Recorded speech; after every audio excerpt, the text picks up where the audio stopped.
Okay, we're going to go ahead and start now. Welcome, everyone. My name is Shirley, and I will be your moderator this evening for tonight's very interesting panel, Anatomy of a Fully Optimized Hygiene Visit, Advanced Instrumentation and Techniques for Registered Dental Hygienists. And I'm so excited to welcome Lisa Mayo as our speaker this evening. Lisa Mayo is a distinguished educator in dental hygiene and healthcare administration. And she's been recognized for her extensive publications and leadership as the academic chair at Dallas College. Graduating with honors in dental hygiene and holding a master's degree, she is pursuing a doctoral program while recently achieving a milestone with the publication of her international textbook, Our Instrumentation for the Dental Professional, in 2023. Before we get started, I would like to take a moment to go over some quick housekeeping. If you have a question, we'd love to invite you to please type it into the Q&A box, and we're going to answer them live at the end of the presentation, though Lisa may answer a few questions related to the area in the slide where she is as she moves along. Otherwise, we will get to all questions by the end of the presentation, and we'd love for you to pop them in there. Well, with that, Lisa, welcome, and thank you for being with us here tonight. I'm going to pass it over to you now. Hey, good evening, everyone. I've got my live chat box up and rocking. So if you guys want to throw any questions, comments, we're always better together, right? It's better when we pair share. And I'm really excited to be joining you for this topic tonight. Thank you so much, Shirley, for that sweet introduction. It's always weird hearing things about yourself when you're speaking, but I am really excited to be sharing this particular topic with you guys. Do want to give you a speaker conflict of interest that there was a commercial support from Henry Schein for this in form of my honorarium. Other than that, I don't have any commercial stake in any of the products that are in this program tonight. So like I was saying, I'm excited for this topic, partly because this textbook actually launched in March of 2023. It's called Peri-Implantation for the Dental Professional. Jones and Bartlett published this book, and I'm sure a lot of you guys know who Jones and Bartlett is, as they publish a lot of allied health, a lot of dental and medical textbooks.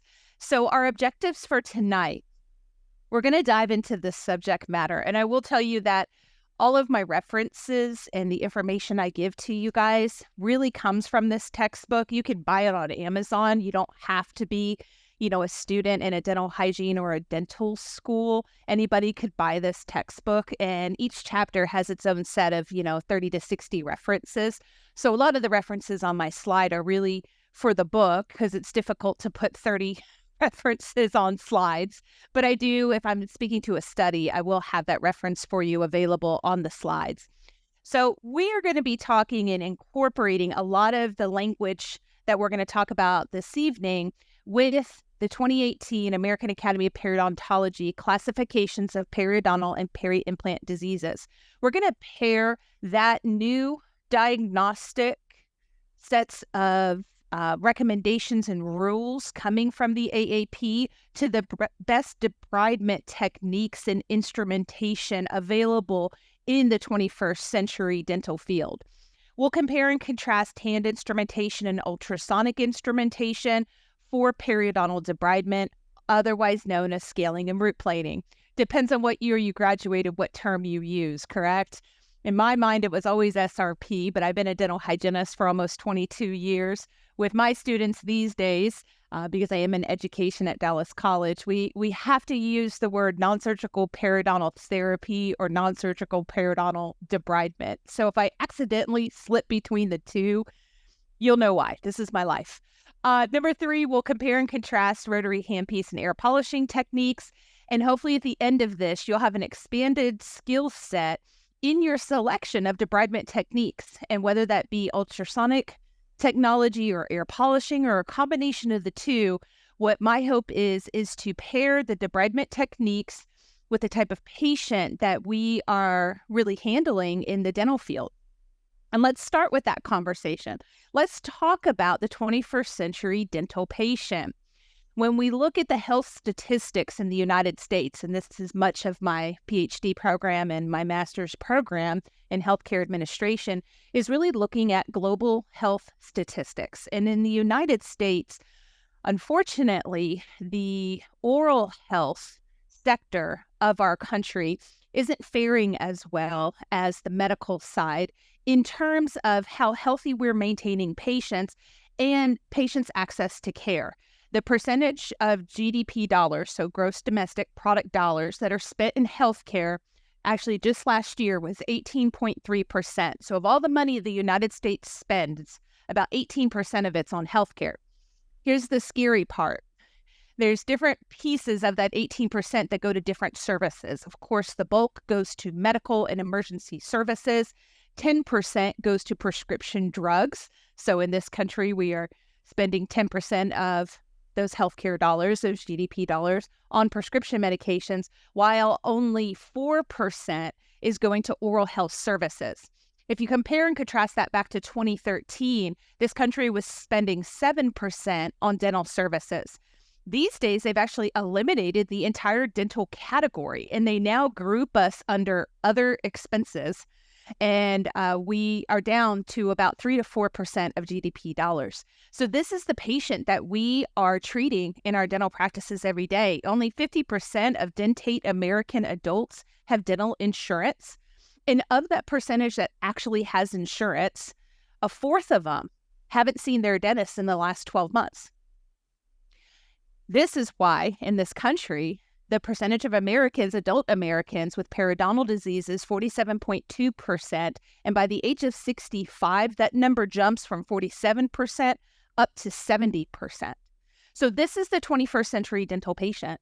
It's not a shocker that half of this country has active bone loss, attachment loss, and periodontal disease because half of the country doesn't have insurance. And a fourth of them that do aren't seeing us on the recall that we need them to maintain their oral health. Let's also take that one step further and couple that with systemic health. If you think about the top 10 diseases that are present in the United States, 1 in 10 people have diabetes. 1 in 3 have pre-diabetes. 1 in 6 adults is currently obese. And 1 in 2 has hypertension. And those are just hitting on the heavy hitters. If we look at the mental health illness, 1 in 5 adults and adolescents suffers from mental health challenges and diseases. Substance abuse, almost 1 million people have died of a substance abuse overdose since 1999. And if you think about all of these different things, think about the types of medications and the polypharmacy that our patients are on. This country is spending 10% GDP dollars on prescription drugs and 3 to 4% on oral health. And how many of those medications lead to alterations in saliva? I teach pharmacology, and in my pharmacology book, I teach that over 1,800 medications currently on the market lead to a change in salivary production. And you guys know as well as I do what happens to the mouth when all of these challenges and insults are going on. Think about patients who are living in these states of systemic dysbiosis and chronic inflammation. What kinds of diseases lead the body to have inflammatory burden? Periodontal disease is one of them. Rheumatoid arthritis, COPD, asthma. And then think about the medications people are on for those diseases. Stroke, Crohn's disease, irritable bowel, diabetes, cancer, Alzheimer's. We could just go on and on with the inflammatory burden of the body. Think about our diet. In America, what is our diet high in? Sugars, acids, processed foods, alcohol, red meat. Sports drinks and energy drinks are on the rise. Sports drinks are a $25 billion industry, and energy drinks are an $87 billion industry with a growth potential of 8% by 2030. And what do those drinks do to the mouth, to the pH of the mouth? What do they do to saliva? They dry things up. They make the mouth more acidic, more prone for oral dysbiosis. And we wonder why our patients come to us and they look a certain way. And we have the gingival diseases that we have. The total surface area of your gums is about the same as the palm of your hand. And if the palm of your hand was bleeding all of the time, day after day, every time you flushed your hand, you'd be worried about it, right? But every day, Americans walk around and they're not concerned by this. How many of your patients have told you, oh, it's okay if gums bleed? They've always bled. My whole life, my gums have bled. Is there anybody else in the chat in this room that have heard that from a patient? Because I hear it quite frequently. So it's not a wonder. Well, let me go to the next slide here. Why this is what we see. And this is what we're dealing with. These are all patients of mine from private practice in the last 3 years, 2 years, 3 years. I mean, these are very recent patients of mine. This isn't something from 20 years ago that I was dealing with. You know, how do we best handle these patients? What is the best service I can provide as a dental hygienist when my patients look like this? When we have chronic inflammation, we have systemic inflammation, we have oral inflammation, we have chronic aggressive oral dysbiosis. It's my job as a dental hygienist to pick the debridement techniques that are consistent with their periodontal diagnosis. And if you use the new periodontal diagnostic system here, the 2018 classification system, you know, this system was designed to look at periodontal disease from a multidimensional view. Periodontitis represents a state of dysbiotic oral microbiome. This is a dysbiotic oral microbiome with a predominating aura flora that is favoring this level of inflammation in a susceptible host, right? These diseases, we know periodontal diseases, gingival diseases are linked to host immune responses, environmental influences, like I was talking with the diet, maybe lack of oral hygiene, systemic and medication influences, and also genetic factors. So this multidimensional view of periodontal and peri-implant diseases incorporates both severity and complexity of managing these patients' oral dysbiosis. So this new system actually not only lays out for us periodontitis and gingivitis, but also in that last box there, peri-implant diseases. I'll talk a little bit about that at the very end of the class today. Tooth and prosthesis related factors. There are issues that can go on with different restorations and different removable, if not completely, soldered on prosthesises that can lead to gingival trauma and attachment loss and issues. Mucogingival deformities is included in this system, as well as traumatic occlusal forces. So when our patients are presenting to us, like in the photos I saw, that you guys saw of my patients, let's talk about what treatment is best for those patients. If you think about that level of inflammation that you saw, those hand-activated instruments, while they're sensational at removing deposits, I'm really good at removing deposits with hand instruments because that is how I was taught 22 years ago. I used an ultrasonic only in my second year of dental hygiene school, and I was only allowed to use it on a certain number of patients. So I had to learn how to do it old school, learn how to remove deposits with hand instruments. The reason I don't really use hand instruments much anymore, I mean, I still do at times, but I'm predominantly using this technology because of the type of patients that I am seeing. The 21st century dental patient needs more from me. They need me to affect their entire oral flora. And if I can change their oral flora from a more dysbiotic, maybe a bad microbiological state, into a more symbiotic state, healthy mouth, healthy body, right? I improve not only oral health, but I also improve systemic health as well. So when you look at the difference between ultrasonic and hand-activated instrumentation from a research-based perspective, and again, I did cite my book, but I have an entire chapter, chapter 7, if you have my book, does nothing but compare and contrast ultrasonic and hand-activated instrumentation, and I think I have 62 references. What I'm going to tell you of those 62 references is what is on this slide. At the end of the day, when it comes to clinical outcomes, what does clinical outcomes mean? Positive clinical outcomes from the treatment with scaling and root planing or non-surgical services. We decrease probe depth, we decrease bleeding, we decrease inflammation, and hopefully we get some gains in clinical attachment level.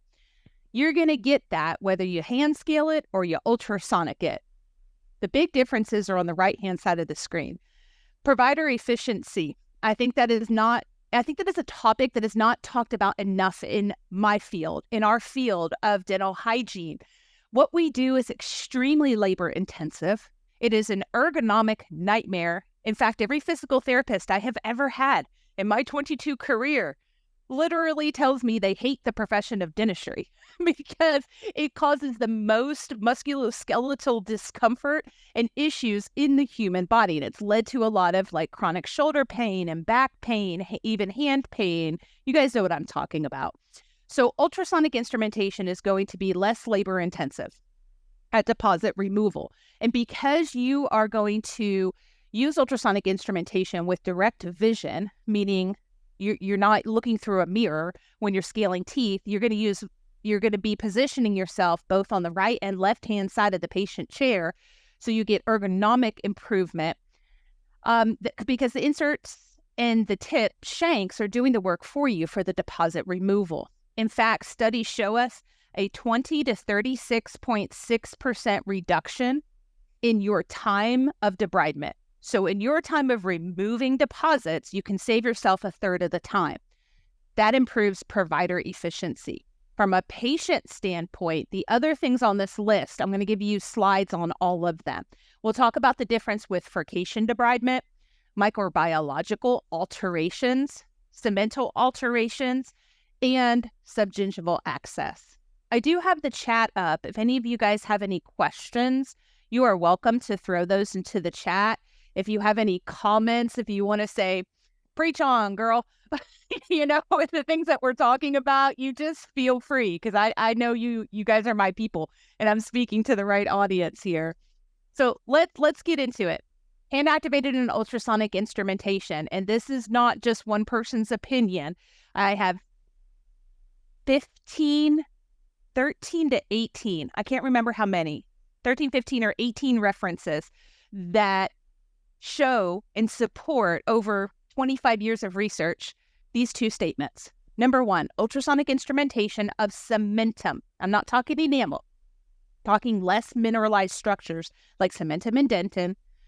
That ultrasonic instrumentation will produce on average 50% less removal, alteration, and injury to cementum than hand-activated instruments do. Both hand and ultrasonic instruments will remove oral deposits. Of course they will, right? And you'll get good clinical outcomes using either one. However, hand instruments will produce more of that glassy, smooth cemental finish. And I know 22 years ago when I went to hygiene school, I was taught by faculty who expected me to root plane cementum to a glassy, smooth finish. We don't teach students that anymore. In fact, we stopped teaching that in the 90s when Irene Woodall in 1993 coined the term periodontal debridement. That means remove the deposit, leave the healthy, intact cementum alone, because that's how you're going to get fibroblastic rebuild of that cementum, and how that cementum is going to help get you those clinical outcomes that you want. Here, let me keep going. I'm still building for you guys. When we talk about how ultrasonics can help the 21st century dental patient. So what I was talking about on the first two slides, I want to come back to that. And I wanted to talk about the mechanism of action of ultrasonic technology. There are two mechanisms of action. Number one, there's a couple of fluid dynamics going on, and that's the pictures you see on the right. And then there's a mechanical removal. So the picture on the left is a patient of mine from 2019. He was so sweet to let me remove this deposit and then clear the water out so I could get a good shot here. So the mechanical removal with an ultrasonic shank, again, the shank is what is debriding the deposits physically off the tooth. And that's great, and it's wonderful. It's very comparable to hand instruments that way. The big difference between ultrasonic technology and hand instruments are the photos on the right. It is the fluid dynamic principles, the physics principles of ultrasonic technology. You're going to get quite a few phenomena, but the two I'll talk about tonight is acoustic microstreaming, which is what you see on the bottom right, and acoustic cavitation is what you see on the top right. So what is cavitation? Cavitation are all those little bubbles. Anytime, let's say you're on the ocean or in a lake, as you would in Texas, because I'm nowhere near an ocean in Dallas, Texas. I'm like the most landlocked city in the world. So we go out to the lake and we get on a boat. And as the boat is cutting through the water and you look behind the boat, what do you see? You see bubbles. You're actually producing cavitation. And anytime those bubbles, those cavitational bubbles are produced in a sound field, which is what these devices are producing, we call it acoustic cavitation. So those bubbles aren't just water. Those bubbles actually contain kinetic energy. And when they implode, which is what they will do in the mouth, they create very profound microbiological effects in the mouth. They actually alter the microflora. They will decrease motile rods, gram-negative bacteria, filaments, and spirochetes, and they will promote the overpopulation of the more healthy bacteria, the coccoid gram-positive bacteria. Gram-negative and gram-positive bacteria have different types of cell walls. One has a thinner cell wall than the other. The cell walls are made of peptidoglycan, and the peptidoglycan of a gram-negative bacteria has a much thinner layer than it does gram-positives.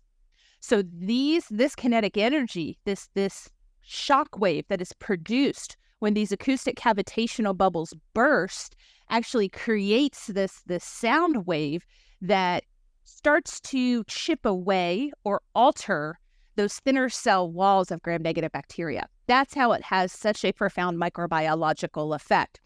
It will also disrupt the cell wall integrity. And when you mess with the cell wall of a bacteria, it will die in lysis. Additionally, these acoustic cavitational bubbles, when they implode and release this stored kinetic energy, they can actually detach adherent biofilm from a tooth without even touching it.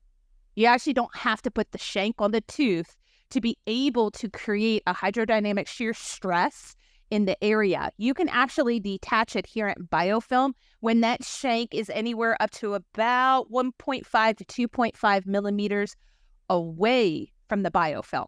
So if you look at the picture on the left, I mean, that's me physically chipping off a deposit, but just because I'm on the distal of that central incisor, the biofilm on the mesial of the central incisor is also being affected by that acoustic cavitation. Acoustic microstreaming is what you see on the bottom right. So in the mouth, you have saliva. And when you have inflammation, when you are subgingival, you have an increase in gingival curvicular fluid. The GCF increases in times of inflammation. So as this water is basically being injected into the mouth, and it's mixing with saliva, it's mixing with GCF, more water is mixing with itself, these acoustic cavitational bubbles get wrapped up in a fluid gradient. It's kind of like a river. You know how a river flows in one direction, and as it gets closer to a waterfall, it becomes more turbulent and a little bit faster. That's what acoustic microstreaming does. It basically picks up these water bubbles, these acoustic cavitational bubbles, and it starts migrating them to different areas. If you look at the bottom photo, you'll see that the ultrasonic shank is actually on the lower right anterior lingual teeth, removing that heavy calculus deposit. That's not what I want you to look at. I want you to go backwards 3 teeth, and I want you to look at more like where the premolars are. And tell me what you see right on the premolars. You see acoustic cavitational bubbles. Those bubbles traveled in a gradient 3 or 4 teeth away, and wherever the bubble implodes and releases its shock wave is where you get that microbiological effect, the detaching of biofilm, the reduction of the gram-negative motile rods, filaments, and spirochetes. I am going to grab a question real quick that came through. Is there any concern that the ultrasonic tip may damage the root cementum? Only if you're using it wrong. Great question, whoever put that in there. Absolutely. If you are using the point and the face of a shank in incorrect power settings, you're going to damage cementum just as much as you would with a hand instrument. You are going to get a glossy, smooth finish of cementum, which is not ideally what we're trying to do, correct? So with proper technique, then, no, there will not be the damage that can be created.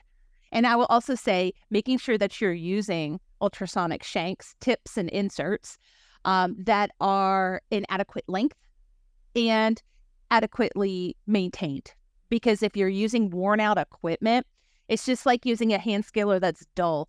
you're just going to spend more time to remove the deposit, creating more catastrophe than if you had a sharp instrument, correct? That was an excellent question. I could tell that probably came from a hygienist because that sounds like something I would ask.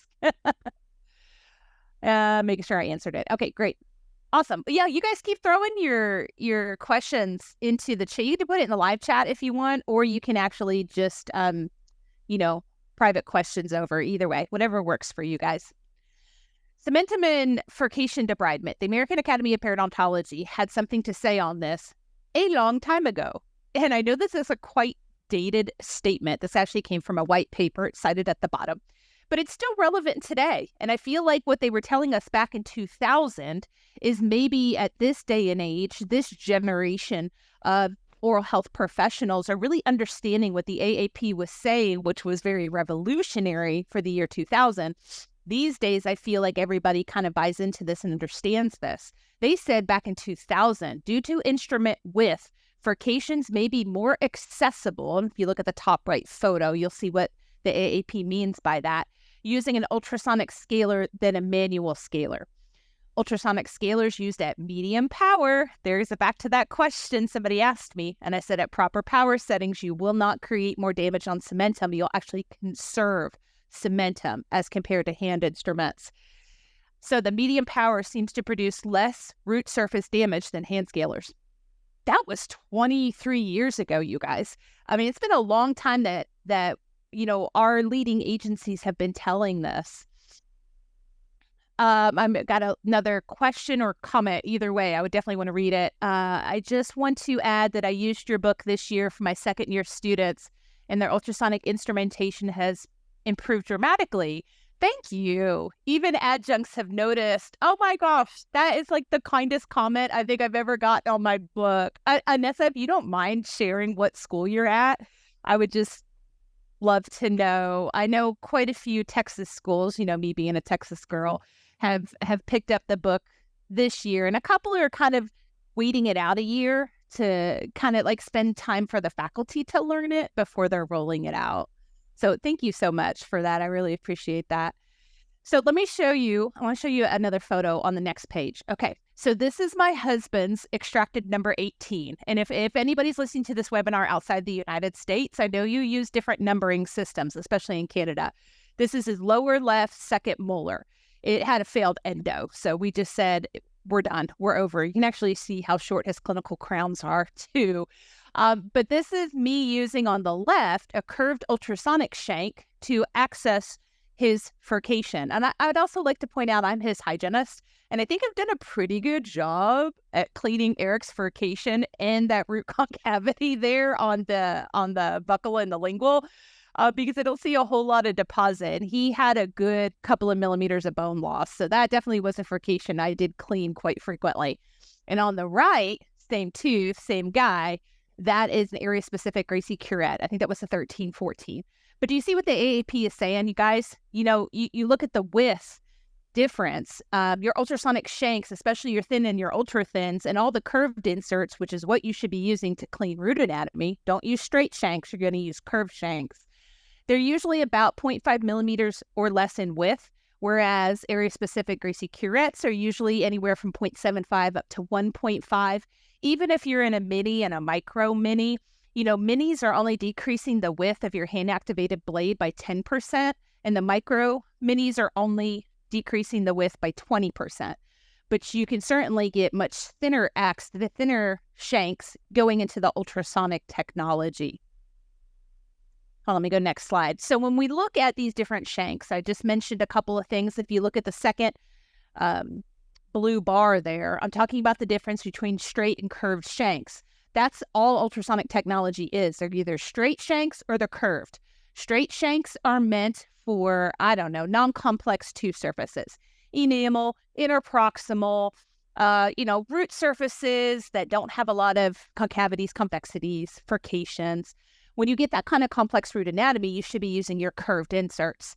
There's multiple different kinds of shank diameters these days. I mean, since like 2006, 2008, our manufacturers have been giving us a fantastic options, not only in the traditional thick shanks, but also thin and ultra thin shanks as well. Acteon, EMS, Hu-Friedy, Dentsply, they all offer it. And they offer different types of variety based on the manufacturer. So you really want to pay attention to what kind of inserts and tips each manufacturer is giving you before you start going buy new pieces of machinery, because you always want to pair the device that you buy with the tips and inserts that you're using. You'll get a better performance out of them. Shank lengths, there's standard and extended shanks now with ultrasonic technology, and the cross sections now can be different as well.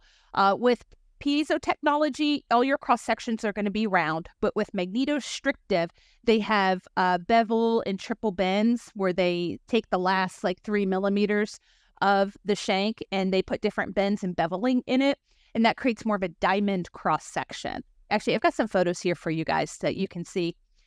So on the very left there, I just happen to be showing an Acteon tip, but I could show Dentsply, I could show W&H, I could show Hu-Friedy, I could show EMS, I can show Vacker. They pretty much all have, actually, except for EMS, I take that back.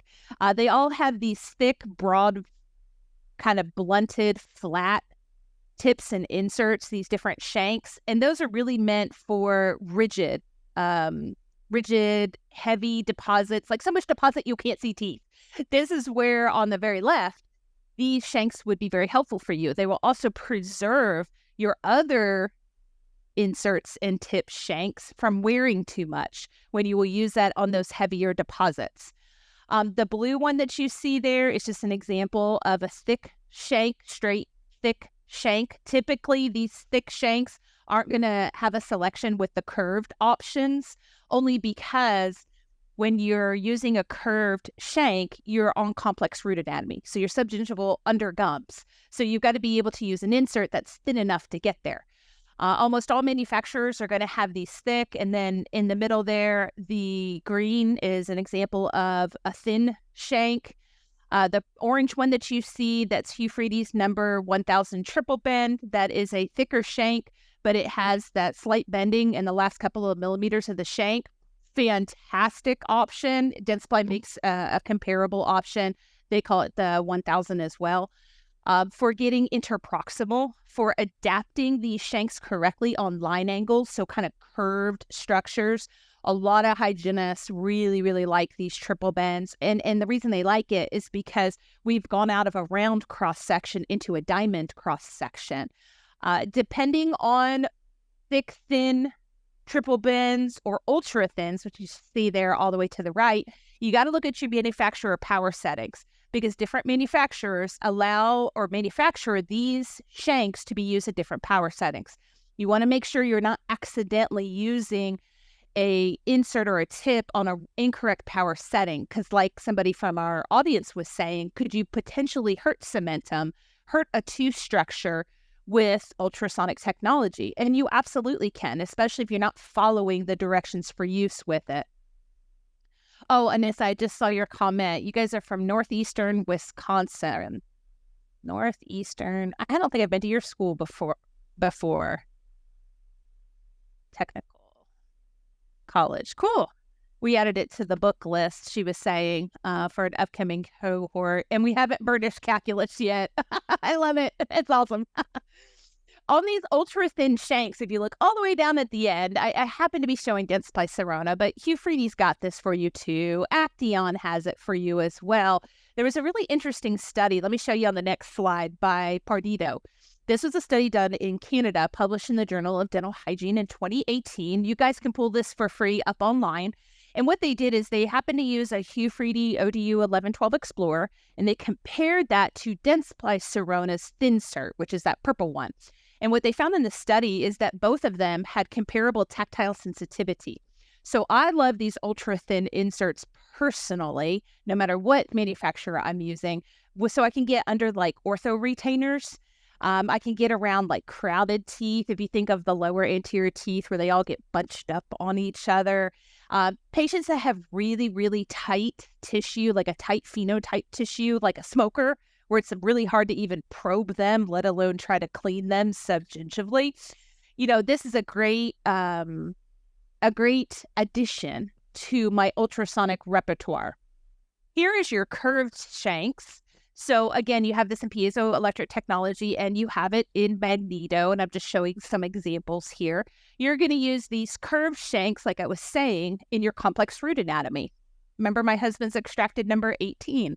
I was using a curved shank to debride that furcation in that root concavity. And these instruments are very comparable to your area-specific Gracie curettes, where you are going to use posterior area-specific curettes. When you look at the posterior, you're going to use, let's say, the 11-12 to clean the mesial, the 13-14 to clean the distal of a posterior tooth, correct? These ultrasonic shanks are no different, but instead of being mesial distal area specific, they're facial lingual area specific, as you see pictured here on the right side. So wherever you would use a Gracie, hygienists, that's where you're going to use a curved insert. You know, if I go back here, wherever I'm going to use an explorer or have tight tissue, I'm going to use a thin insert. Wherever I would have used a universal curette, I'm probably going to pick up the thicker shanks or the triple bends. You know, wherever I would have used a sickle scaler, you know, that's where you'd use the one all the way to the left. You know, your thin shanks, I would also compare those a little bit to your universal curettes as well. So ultrasonic technology and hand instruments aren't vastly different from one another. You know, it just took ultrasonic technology a little longer to be able to offer to the dental hygienist all the things that we've come to know and appreciate with our hand-activated instruments. And I do want to show you, just as an advocate, this is in my book. So, Anissa, if you saw this, this is a case study. I think it's in the curved chapter. He's my case study. This is a patient of mine from 2018. I'll give you guys a hot minute to look at that, and then I'll tell you why I'm showing it to you.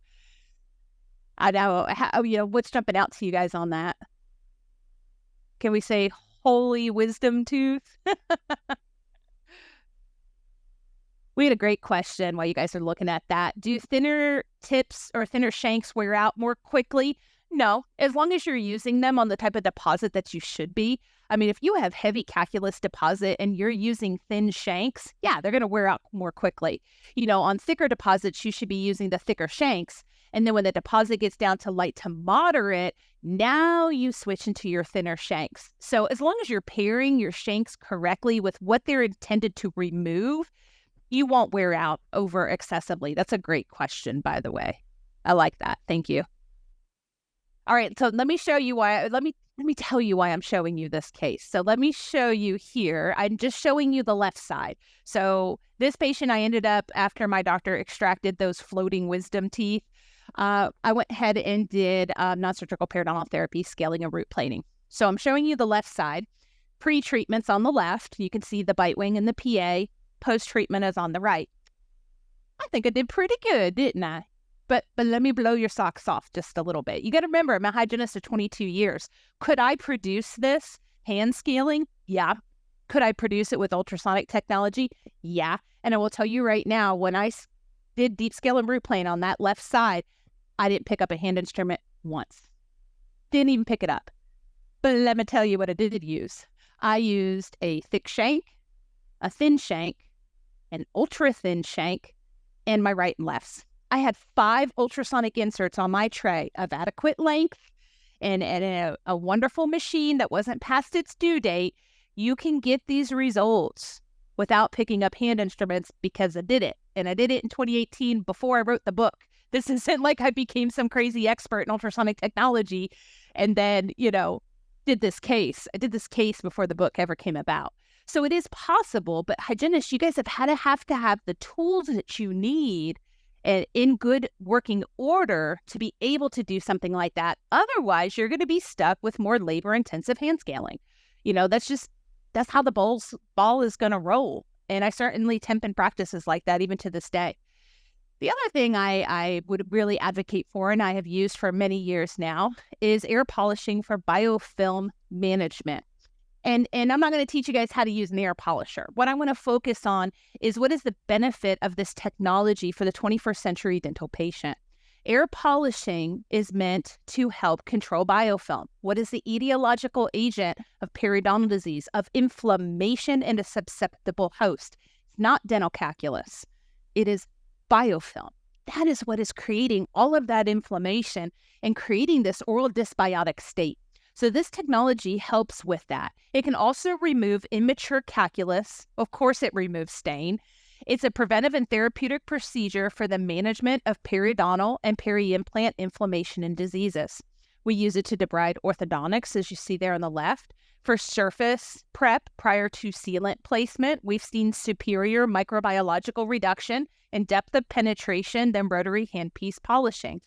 It's also shown to improve the bond strength of the sealant to the tooth as well if you use this prior.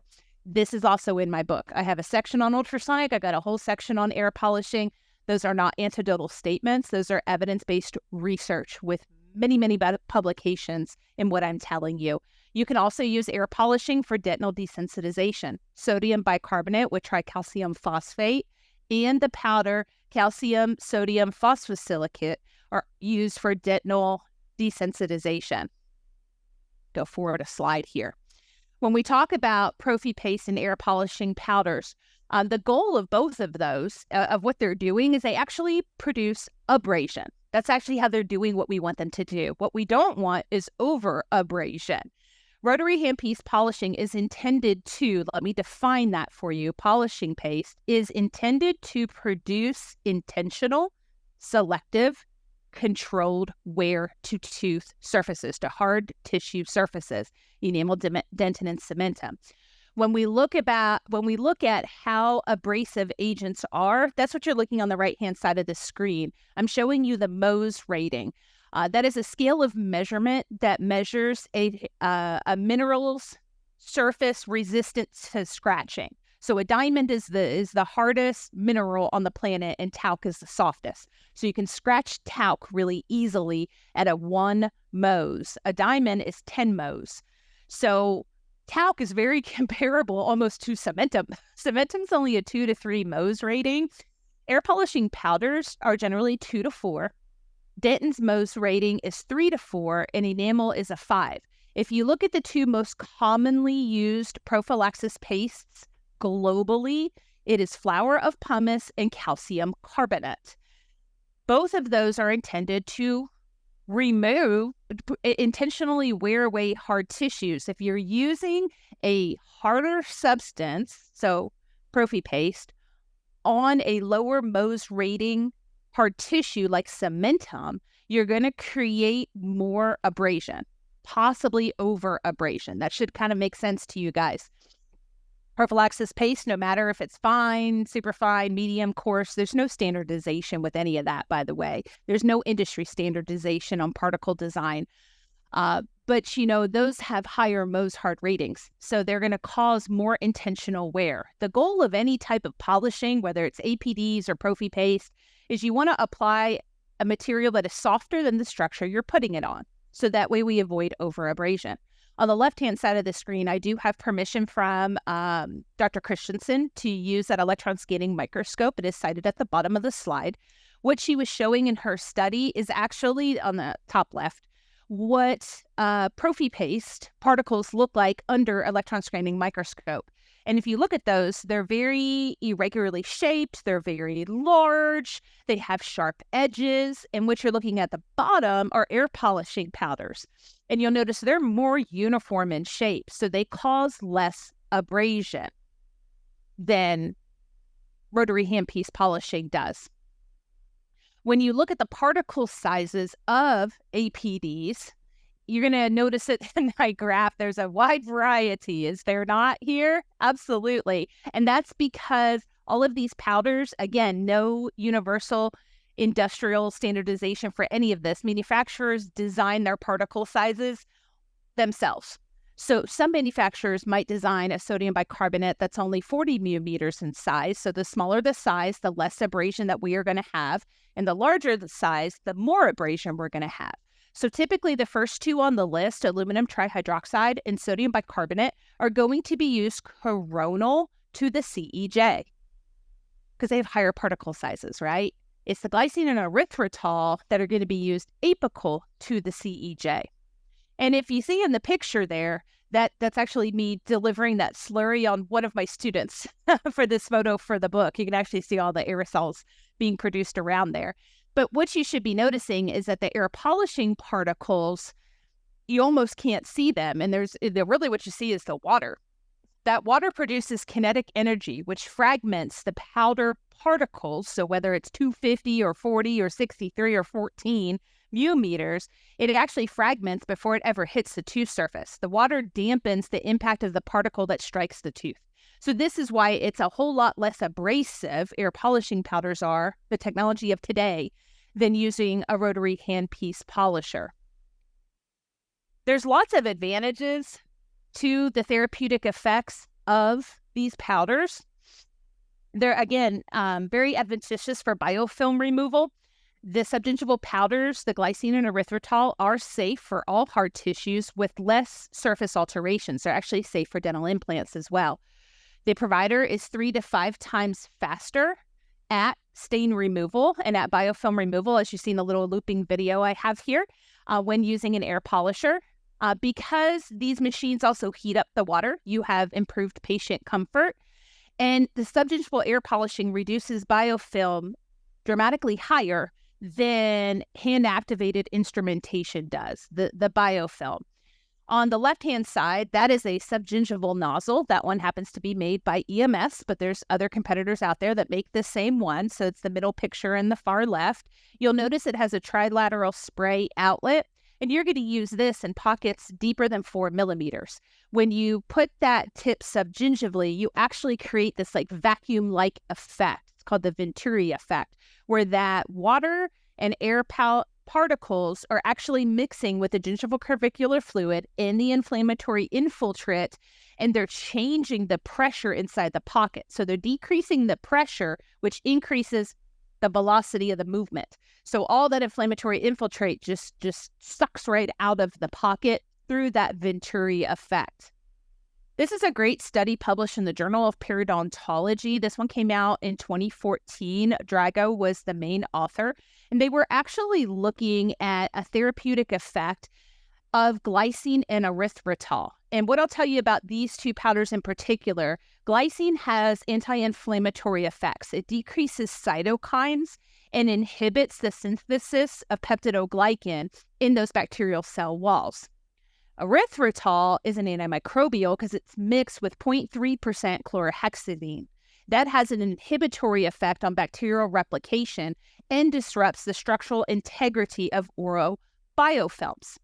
What this study found, and I invite you to pull this one up, is the combination of erythritol with the chlorhexidine displayed a stronger antimicrobial and anti-biofilm activity than glycine did in all the microbiological strains that were tested. And I think they tested 4 or 5 different bacterial strains.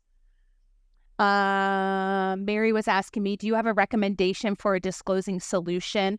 I mean, I really don't. The only thing I ever pay attention to with disclosing solution is just making sure my patients aren't allergic to any of the dyes that are in it. I will tell you if you're performing guided biofilm therapy, GBT, which is a patented procedure by EMS, you're going to typically want to use their disclosing solution with their air polisher. That's a great question. Thank you for asking that. The last topic we're going to hit on here for you guys, can't talk about the 21st century dental patient without talking about dental implants and the debridement of dental implants. So as you see there on the bottom photo, that was a patient of mine. And yes, dental people, that is implants. Imagine what I saw when I took that calculus off. Now, your next question is, Miss Mayo, how'd you take that calculus off? Because you're not supposed to use stainless steel ultrasonics or hand instruments on titanium implants, correct? Of course we're not. So the AAP did give us an entire category to instruct us on what is considered a healthy implant, what implants are with disease. Do they have implant mucositis? Or do they have, in this case, on the bottom, peri-implantitis, we actually have bone loss of those implants, but we don't wonder why, correct? Then there's a fourth category of peri-implant hard and soft tissue deficiencies. Here, let me go to the next slide here for you guys. So this patient comes into your practice, right? You've seen this in your career. I mean, we used to call it all on 4s. Now I guess it's all on 6s at this point. hygienist, how do you debride this? You gonna pick up a plastic hand scaler?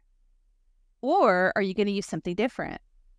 The American College of Prosthodontists, if you don't know these people, take a screenshot of this. You need to pay the $47 or $43 that they are charging for this publication. They have published clinical practice guidelines for not only how to maintain and debride implants, but also how frequently to take x-rays, how frequently to actually see that patient. And there's a difference between all of those answers and how many implants somebody has and how recently they were placed. They have a particular opinion about implant debridement. They want air polishing with erythritol, particularly if that implant, and read this publication, you'll find the section I'm talking about here. This is not my personal opinion. This is the American College of Prosthodontics. They recommend, especially in times of peri-implant inflammation and disease, hit that with erythritol chlorhexidine combination to try to treat those areas, particularly to try to reverse that mucositis before this happens, before the implantitis happens.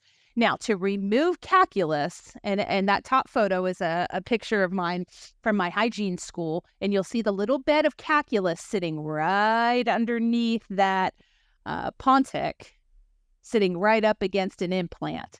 So yes, you're not supposed to use stainless steel directly on titanium. Now, if you can use a stainless steel ultrasonic, like a thin cert, on the calculus without touching the implant, without touching the prosthesis, I've done that before. I've met a lot of periodontists who do that.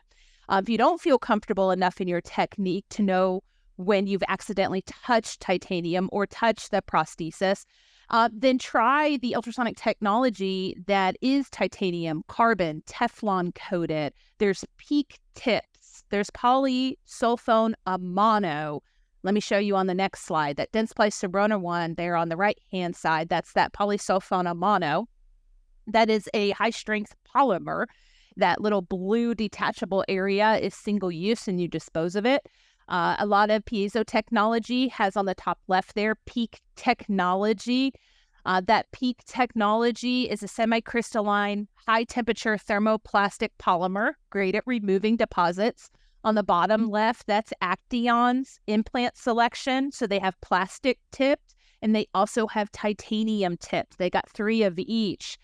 The cool part about the titanium ones is they actually come in different widths. So if you're in a situation like I was, let me go back a slide, where I had to debride that bottom photo, I really liked the titanium Action tips because I could actually pick a tip that was the same diameter as the little valleys of the implant. So if you look here on the left, implants, and if you have peri-implant disease or a patient had implant disease at some point and it has been stabilized, you now have to figure out, hygienist, how to debride not only the threads of the implant, but I have to try to find a way to debride the valleys. And that's where the problem lies, is trying to do the valleys.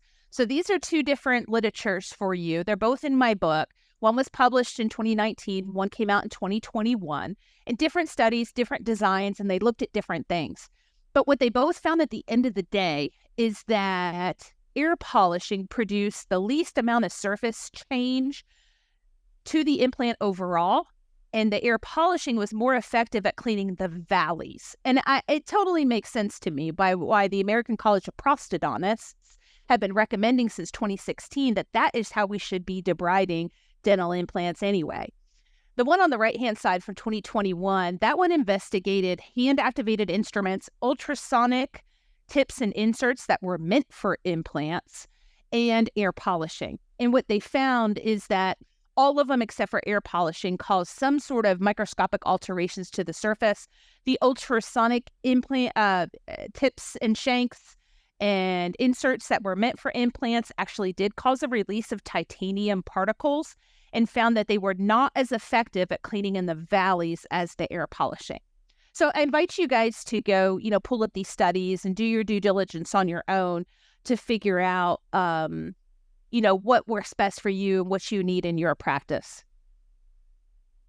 So what I hope at the end today, and I was trying to kind of look through the chat to see if I saw any more questions come through. Edwin's asking, is this recorded? Absolutely it is. You can view this, have your hygienist view it. They can get CE credit for viewing it as well. And I just love the fact that you seem to be somebody that's very team-centered, because I love doing these courses. I love that I have dentist and hygienist assistants and admin staff attending, but these courses are great when the whole team attends, right? And we can all get on the same page as to what's best for our practice and our patients. I mean, if you're working somewhere where you don't see a lot of patients with implants, you may only want one implant ultrasonic insert, but if you're working somewhere where you see a lot, that might change what you decide to put in your armamentarium and how much you buy of it.